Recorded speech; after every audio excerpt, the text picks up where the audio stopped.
When you play small or medium stakes poker, cash games, or tournaments, it is very likely that some of your opponents are going to limp in. Just call the big blind with all sorts of junk. These players limp because they have a hand that they think is okay, but not quite good enough to raise. So you want to ask, what can I do about this? Well, if your opponent's going to raise all of their good hands and limp with all their medium strength hands, that makes their limping range very weak, depending on exactly what they think is okay, right? Some people will limp with hands like King 10 suited, which is pretty good, whereas other players will limp with hands like 9-4 suited or 7-5 offsuit, right? Either way, you can crush these players by applying aggression with a range of hands that does well against their limping and calling range. And on top of that, if they're going to fold way too often after they limp, you can absolutely run them over because their limp essentially says, steal this pot from me. Recognize, though, there are primarily two types of limpers. Straightforward limpers are players who limp with decent hands that they think are not quite good enough to raise. This is just stereotypical limper, and that's what we're going to be discussing how to exploit today. Tricky limpers, though, will limp with some amount of premium hands. These players may limp with some marginal hands, but they'll also limp with hands like aces, kings, and ace-king, looking to limp and then re-raise if someone raises. Against those players, you have to be way more cautious raising, especially with hands that really want to see the flop, like suited aces, pairs, suited connected hands, etc. We're going to be discussing how to combat a typical straightforward limper, though. This is roughly what most straightforward limpers will do. Some iteration of this. I have them raising the hands in red, pocket sevens and better, ace 10 suited and better, ace jack offsuit and better, king jack suited and better, king queen offsuit, and queen jack suited, while they are limping with a lot of medium strength hands, pocket sixes and lower, the other suited aces, some suited high cards, some suited connectors and suited gappers, and some offsuit high card hands. This is pretty normal for a lot of people who limp a decent amount of the time.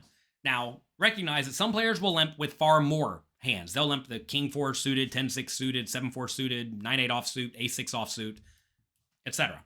If they're going to be limping with really, really junky ranges, well, then that's going to make the advice here even more applicable. As your opponent limps with just junk, you can raise with decent hands and absolutely crush them. However, I do not recommend raising with a very wide range of any two cards because you still have to worry about other players remaining in the pot.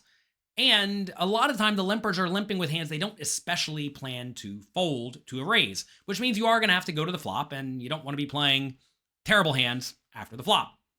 So what I would generally recommend is you want to consider what the limper's range looks like for their medium strength hands, and then raise with all those hands plus all the better hands, and perhaps you can get even a little bit wider if you feel inclined, because the bottom portion of your raising range, while it is going to be behind their limping and calling range, it's going to be fine because your range overall contains aces, kings, queens, jacks, tens, ace, king, ace, queen, right? And those hands are going to crush the limpers. So you're going to want to raise with something like this if the player is limping with a range like this. Now, again, you may want to be a little bit tighter, a little bit looser, depending on your opponent's post-flop strategy, but something like this will be fine. Also, you may or may not opt to have a limp behind range. As your opponent gets more tricky and you think they're going to limp re-raise you some, you really don't want to raise a hand like pocket fives and then get limp re-raised. That would actually be quite bad, right? Because you don't want to have the limper limp, and then you make it, let's say, 4.5 big blinds, and then the limper makes it 18 big blinds. Now you have to fold pocket fives that would have been perfectly happy seeing the flop and trying to make a set. That would be really bad. So as your opponent's going to limp re-raise you more, the hands with the best implied odds, mainly small pairs and some suited connectors and some suited aces, these hands really, really, really want to see the flop. So as you can get limp re-raise more, raise those hands less often. But until you think you're going to be getting limp re-raised some portion of the time, I would just raise everything you plan to play, because that's going to result in the pot being heads up most of the time, with you having a range advantage and a nut advantage over the limper, which is a really good spot to be in. Let's talk about raise sizing. How much should you make it over the limper? Well, you're going to want to make it 3 times the last bet plus any additional money in the pot in most scenarios. That is a pot-sized raise. So versus one limper, 3 times the last bet, which was the opponent's limp, plus the small blind and the big blind. So 3 times 1 is 3, plus 0.5 plus 1 is 4.5 big blinds. So if you're playing 3-5, let's say you're playing 2-5 no limit hold'em and there's one limper, you're going to want to make it something like $20 or $25. And I usually err a little bit bigger in cash games and a little bit smaller in tournaments. So if we were playing a tournament with that same blind, I'd make it 20. In a cash game, I'd probably make it 25, but it's not that big of a deal. What you don't want to do is you don't want to make it 15 over the limper, because then the limper should call you with every hand they limped with, assuming they're limping with reasonable-ish hands. And you have to realize that when you're playing poker, you make money when your opponents make mistakes, not when they play well. If your opponent plays well, you're not extracting any value. But if they limp with a hand and then they call a decently large raise to 5 big blinds or so, and then they, like right there, they're already not getting great pot odds, right? So you're already extracting value. But whenever you make it small, you're not extracting much value at all. And that's bad for you. What about against 5 limpers? Well, now we have 3 times the last bet, which would be the limper, plus the first limper, second limper, third limper, and fourth limper, plus the small blind and the big blind. 3 times 1 is 3, 4, 5, 6, 7, 8.5. Now this may sound large to you, but say you are playing 1-2 no limit and you have 5 limpers, you're going to want to make it something like $16 or $18 over that initial limp. That seems very huge to a lot of people. But you have to realize by the time it gets back to the first, second, third, fourth, fifth limper, whatever, you don't want them to be getting amazing pot odds because, again, they should call. Also, now you are trying to win more money from the pot, and as you raise larger, that's going to result in you winning the pot just far more often compared to if you use a smaller raise. Definitely worth noting, if you are out of position, meaning you're in the blinds, small blind or big blind, you're going to want to make it even a little bit more. Probably 1 or 2 blinds more. So if I was out of position against 5 limpers, I'd make it something like 10 big blinds in this scenario. Let's talk about when the limper re-raises. So they limp, you raise, they re-raise. What should you do? Well, you should fold. Get out of the way. Most limp re-raisers will limp re-raise with exactly aces and kings, and maybe ace-king, and maybe queens. So how does any hand range besides aces, kings, queens, jacks, etc. do against that range? Well, it does very poorly. What a lot of people do very wrong is they'll raise a hand like ace-jack suited over the limper, and then get limp re-raise, and then think, well, I guess I have to call, because ace-jack's pretty good, but it's not. It's in horrible shape against aces, kings, queens, and ace-king. Now, say it does go limp for 1 big blind, you make it 4, and they make it 7, a minimum re-raise. Now you have to put in 3 to try to win 15.5. At that point, you can't really go around folding a whole lot because you're getting good pot odds. Most of the time, though, what's going to happen is they're going to limp, you're going to make it 4 or 5, then they're going to make it like 15. And then you're not getting great pot odds, so you can ditch pretty much everything.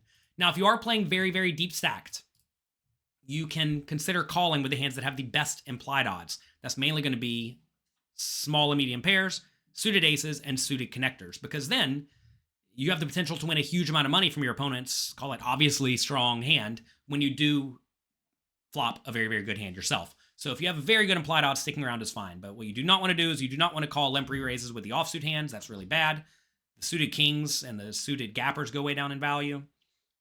So definitely keep that in mind when you do get limp re-raised. If somebody's limp re-raising a ton, obviously that changes, right? Always adjust to what your opponent's doing incorrectly. Some people limp re-raise with all sorts of nonsense. Once I played with someone who limped a ton and re-raised a ton. And then I had to think pocket 7s. They limped. I raised 7s, got back to them. They just ripped it all in for like 30 big blinds. I snap called it off. They had 6-5 suited. And they said, how in the world could you call? Doesn't my play look strong? I'm like, no, you've done it 5 times in the last 2 hours. It looks weak. All right, let's talk about post-flop very briefly. So this is when someone limps, you raise, and they call. Against only one caller, it's usually going to be best to continuation bet somewhat small on the flop due to your big range advantage. Notice you have the big range advantage because you have all the overpairs and all the big cards in your range, whereas your opponent's going to have none of those in their range, right? So when you have a big range advantage, you get to bet very frequently. So you're going to want to be betting very frequently, and especially as the pot gets large, your bet sizes can often be smaller in relation to the pot because any bet you make is going to start to nudge money into the pot to the point that you'll be able to get all in by the river if you feel inclined. That's usually going to be a good play on almost all boards. The only boards you may want to be cautious on are the middle card boards. If your opponent's going to be limping with a lot of medium hands, maybe stuff like 9-8, 8-7, 7-6 offsuit, stuff like that, then if the board does come, let's say 7-6-4, you should probably check that a decent amount of the time, especially with your hands that don't really want to get raised. Like say you have ace king or ace queen. That's a hand that you can check it back with on those flops, because if you check it down, you probably win. But if you bet and get called or bet and get raised, it's pretty rough. Besides those low connected flops, though, you're going to want to bet frequently and small. Against multiple callers, this will be when it goes limp, limp, limp, you raise, and then 2 or 3 or 4 or 5 of them call. It's usually going to be best to play somewhat straightforwardly, where you're betting with your best made hands, something like top pair, decent kicker, and better, and then your logical draws. And your logical draws are going to be hands like flush draws, straight draws, maybe backdoor flush draws with backdoor straight draws and an overcard, stuff like that. You're going to want to be betting with really just hands that have pretty good equity. You don't want to get too crazy. What a lot of people do very wrong is they'll raise over a limper with, let's say, ace-10 offsuit. Then the flop will come, say they raise over 3 limpers with ace-10 offsuit. The flop comes jack-6-3. Pretty uncoordinated board.